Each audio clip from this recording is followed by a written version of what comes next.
Good morning, students.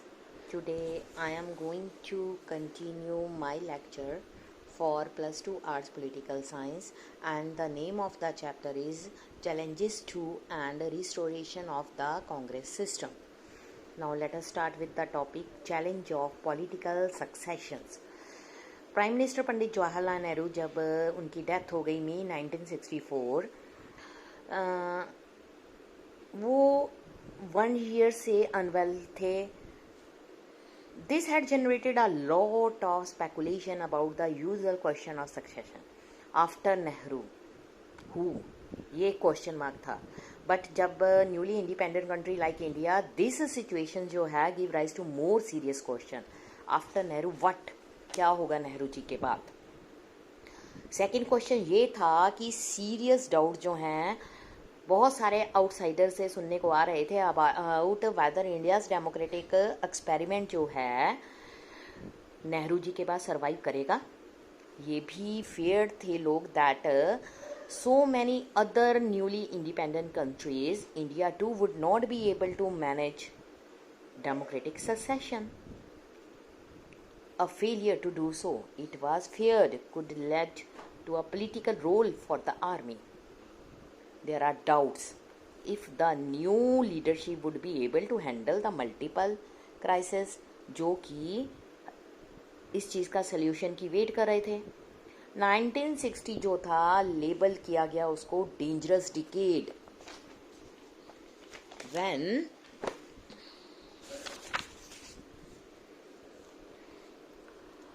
Unresolved problems जैसे कि poverty, inequality, उसके बाद कम्युनल एंड रीजनल डिविजन्स जो हैं, डेमोक्रेटिक प्रोजेक्ट के फेलियर्स में ये हमारी कंट्री में बहुत ज़्यादा हो गई थी.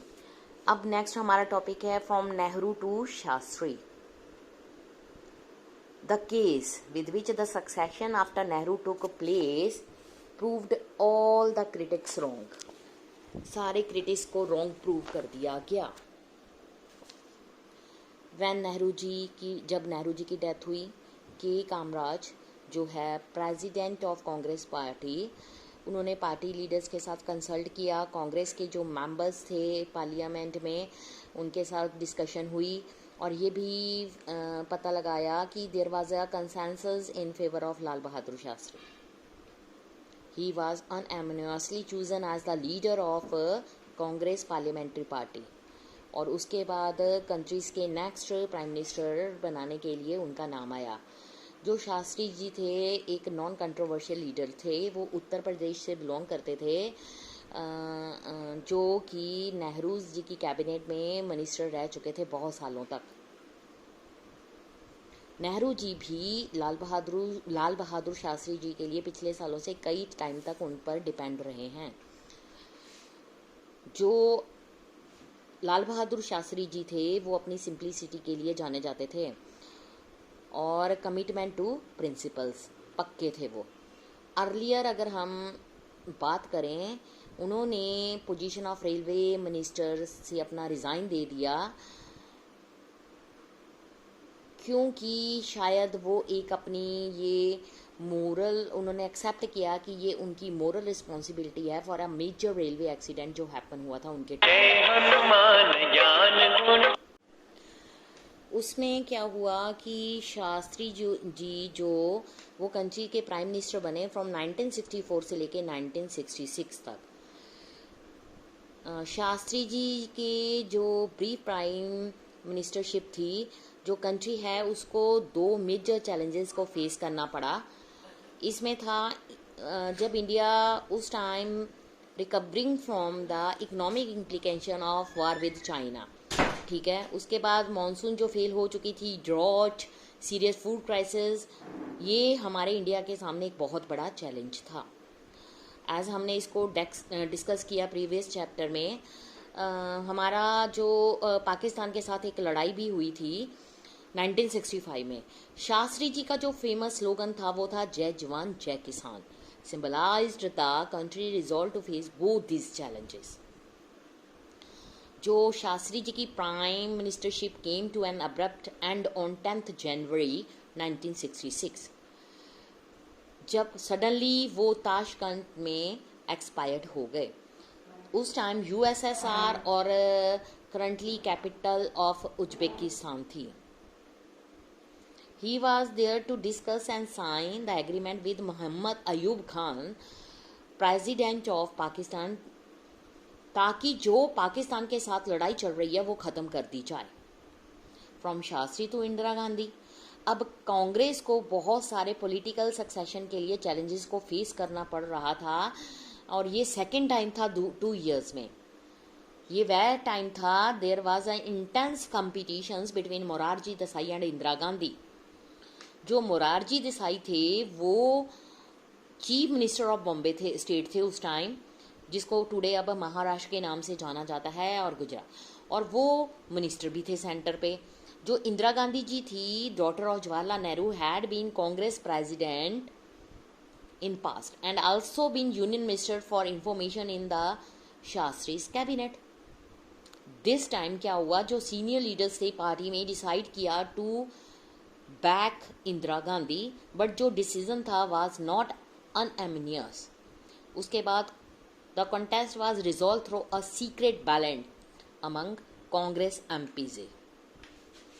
MPS member of parliaments. ठीक है, इंदिरा गांधी जी मोरारजी देसाई से इंदिरा गांधी जी ने मोरारजी देसाई को हरा दिया। उनको मोर दैन 2/3 जो हो पार्टीज के एमपीज हैं उनकी सपोर्ट मिली थी। Peaceful transition of power despite intense competition for leadership was a sign of maturity of India's democracy.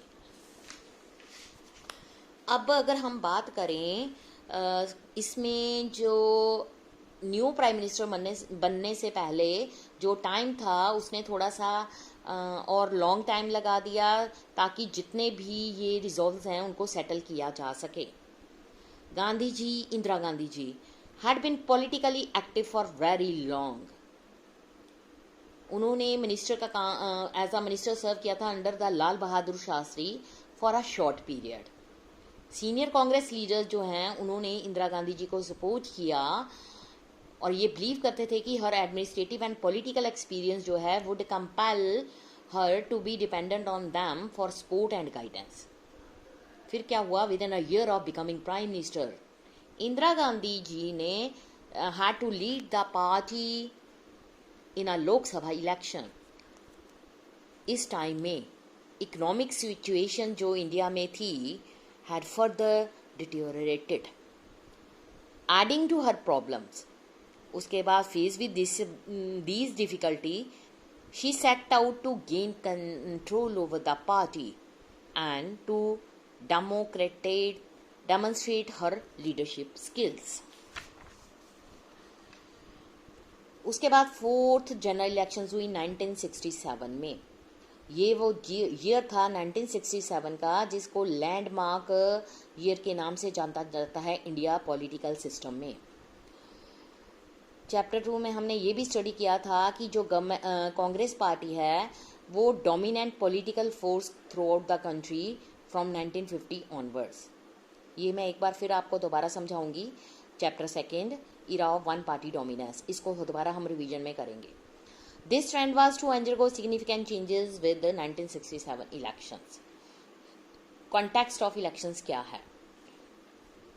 In the year leading up to the 4th general election, जो country थी वो witness थी major changes के। 2 prime minister जो हैं जल्दी से जल्दी सक्सेशन के बाद उनकी डेथ हो गई, और जो न्यू प्राइम मिनिस्टर थे जिनको देखा जा रहा था as a political novice had been in office for less than a year.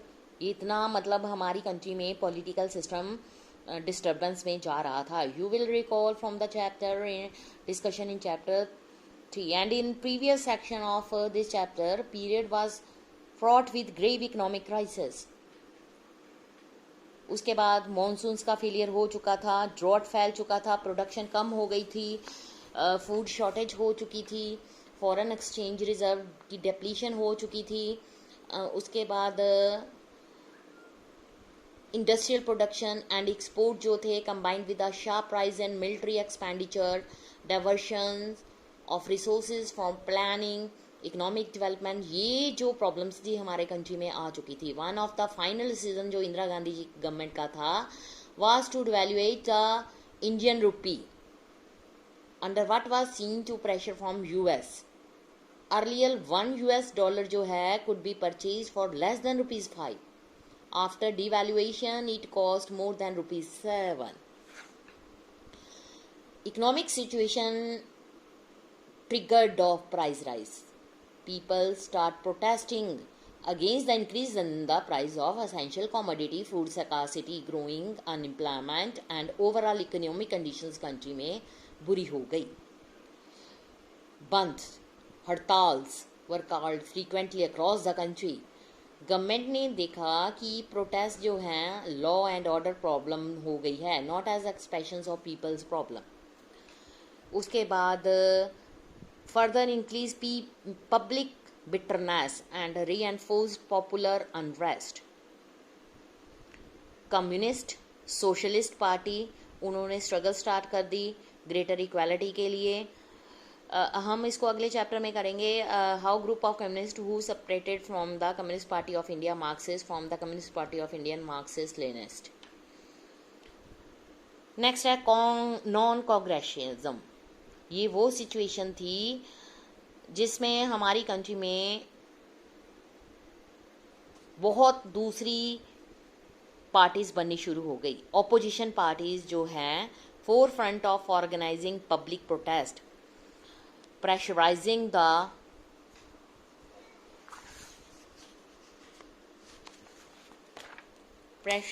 किया गया गवर्नमेंट को. पार्टीज ने अपोज किया कांग्रेस को और रियलाइज किया कि division of their votes kept the Congress in power. जो पार्टीज थी वो एंटायरली डिफरेंट थी and this desperate in their programs ideology got together to form anti congress front in some state. इसके बाद enter into electoral adjustment of sharing seats in other. They felt that the inexperience of Indira Gandhi, internal factionalism within the Congress, उन्होंने एक opportunity उनको provide कर दी कि वो कांग्रेस के साथ टॉपल करें. सोशलिस्ट लीडर थे राम मनोहर लोहिया.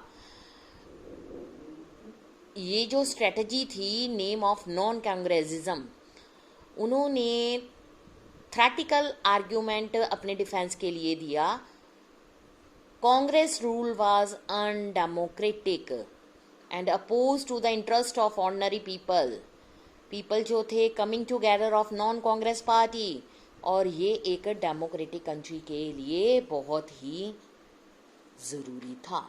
अब हम कल अपने नेक्स्ट टॉपिक में करेंगे electoral verdict. Thank you students.